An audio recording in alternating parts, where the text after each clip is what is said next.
Let's talk about the state of the Blazers. Welcome back to Rip City Rundown, guys. Today we will be talking about the recent slide that the Portland Trail Blazers have been on. What are its causes and what can we expect in the future from this team? I promise I'm not going to go on a rant today, but this video is not super structured either.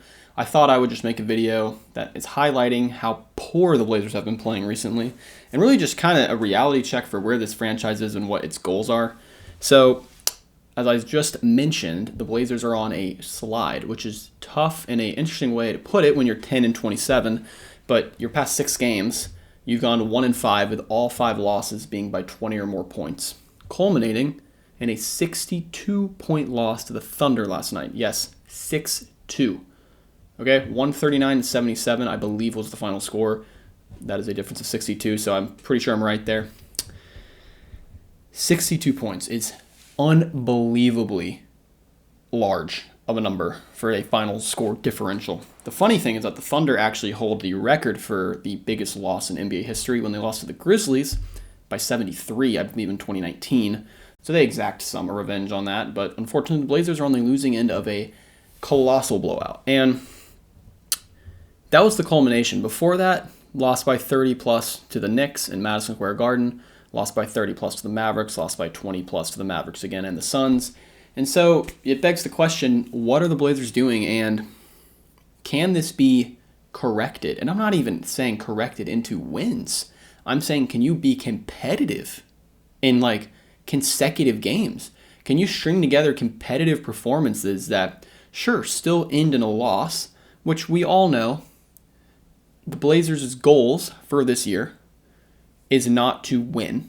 Of course, every team wants to win, but the Blazers are realistic, and so are a few other teams in the league: Detroit, Washington, Charlotte, San Antonio.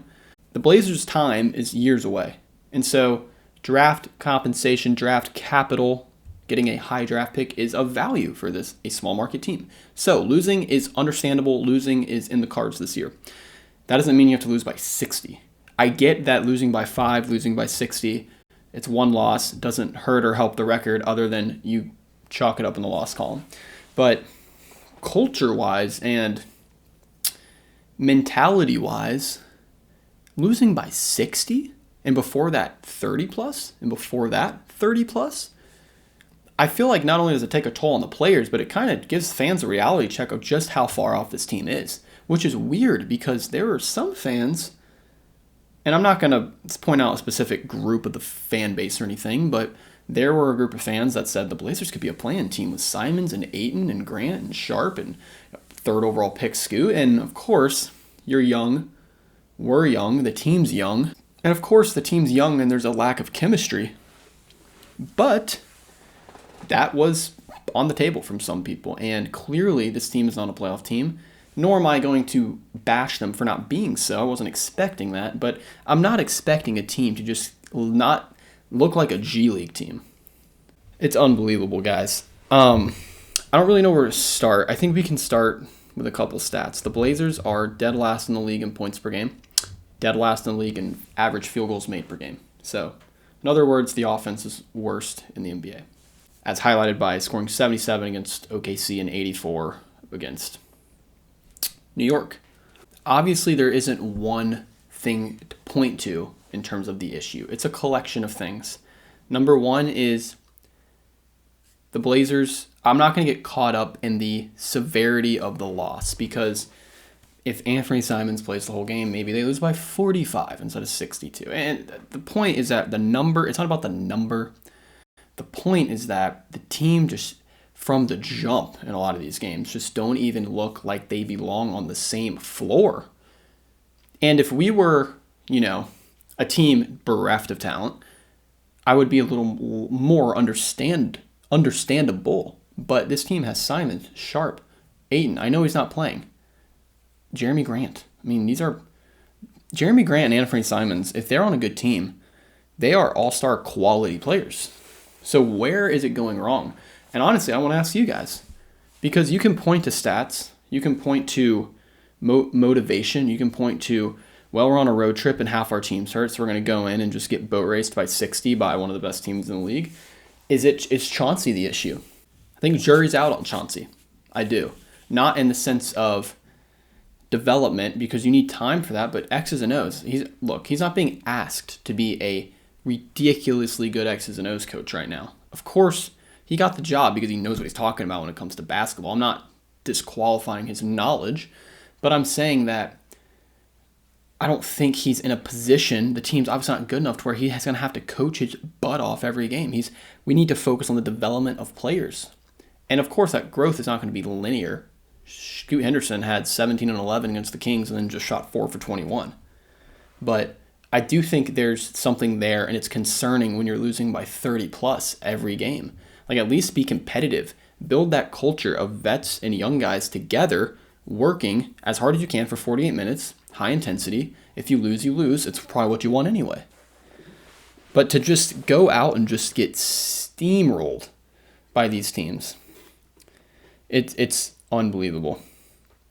In terms of the future, trade deadline is coming up, and I think you will see one name go for sure. I think Malcolm Brogdon will not be a Blazer post-trade deadline. There are teams that have been calling the Blazers ever since we got him from Boston, and there is interest in Brogdon. He could be of great help to a contender who's looking for a playmaker, a guy who can get a shot in the playoff when he needs to. He's been there. He's won a Sixth Man of the Year. He won a Rookie of the Year. Very talented player. And I think the Blazers would be looking to get a first back there and, of course, matching salary. I've heard the Knicks be mentioned. I could see Brogdon going there, quite frankly. But I think what you'll see from this team post-trade deadline is the young guys are going to be given the keys. I think Brogdon will be out the door. I think Jeremy, maybe his role will be a little less prominent, Wouldn't be surprised if Jeremy Grant picked up a phantom injury when it comes to March. And would not be surprised if Chris Murray, Repair, obviously Scoot's getting his minutes now, but guys that young, Jabari Walker, guys like that getting way more playing time when it comes to March, April. Of course, you're not going to lose by 30 plus for forever.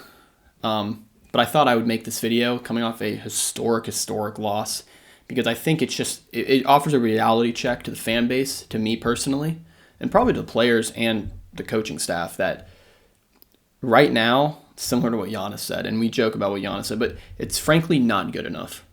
And of course, losing is not good enough. But for a team that wants to take steps in the right direction, it starts with competing every night for 48 minutes. It starts with I'm not going to call this team lazy or anything because, quite frankly, I could barely watch that game. I didn't want to watch it because it was so bad. But I think this team needs to take pride in the little things, take pride in the defensive end, start building that culture now. So when the basketball skills for Scoot, when the vision, when the reps get there and he becomes a better basketball player, the culture that has set there and the IQ that this team is playing with is already at a high enough level to where now you just plug and play and you go compete. Okay? Think about it like the, I don't know. I don't want to call it heat culture because that's cliche, obviously, but it's much easier for a team to not have a ton of talent but be doing the right things as a pro, competition-wise, and then you just infuse that team with talent and you have a great culture, winning culture, than it is to just have a bunch of talent and then just not have the culture for it. It's much harder to build the culture after than finding the talent. And so I just don't want this team to just be so okay with losing by this and just say, all right, going into OKC, we're probably going to lose. It is what it is. And then all of a sudden you look up and it's a 60-point game. No, I want these guys to compete, and I want to see the development. And I want to see the development in close games. So I'm not happy, obviously. Like, losing, whatever. Again, like I said, the draft and losing, it is what it is. It's going to happen. But can we at least lose by 5? Can we get some crunch time playing time for Scoot? Can we see Scoot in the clutch? Can we see freaking Sharp? Like that Brooklyn game, I know we won, but that's fantastic. Fantastic for Sharp. Fantastic for Scoot when he played. So just wanted to get that off my chest, guys. Let me know down in the comments what you think is the issue. Obviously, there's a number of things it could be, and it's not just one thing either. I'm not going to say it's dark times in Portland right now, but it's definitely, we're probably scraping rock bottom, at least for this season, what this team is right now. We have a lot of injuries, so hopefully those guys come back. Again, I'm not asking for winning basketball. I'm asking for competitive basketball. Just competitive basketball, please. Thanks, you guys, for watching. We will see you next time. Bye.